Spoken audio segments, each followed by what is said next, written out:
नमस्कार, आपण पाहता हिरकणी न्यूज.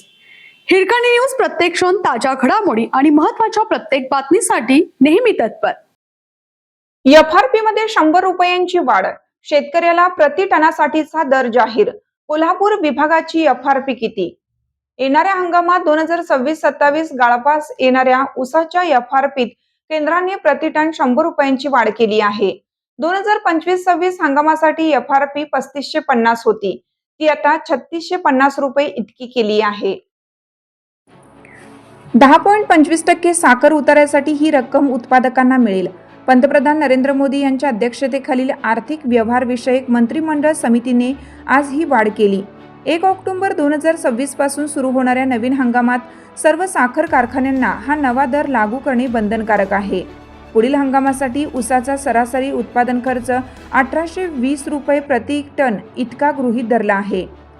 जाहीर 3650 रुपयांची एफआरपी उत्पादन खर्चाच्या तुलनेत 100.5% अधिक आहे. यामुळे शेतकऱ्यांना त्यांच्या गुंतवणुकीवर चांगला नफा मिळण्यास मदत होईल, असे केंद्राने म्हटलं आहे. सध्याच्या 2025-26 साखर हंगामाच्या तुलनेत ही वाढ 2.81% अधिक आहे. याचा देशातील 5 कोटी ऊस उत्पादकांना फायदा होईल, असे सांगण्यात आले. ज्या साखर कारखान्यांची रिकव्हरी 9.5% किंवा त्यापेक्षा कमी आहे, अशा कारखान्याच्या कार्यक्षेत्रातील शेतकऱ्यांना प्रति टन 3380 रुपये हमखास मिळणार आहेत. रिकव्हरी 9.5% गेली तरीही दरात कोणतीही कपात केली जाणार नाही. कृषी मूल्य आयोगाच्या शिफारसीनुसार हा दर निश्चित करण्यात आला आहे.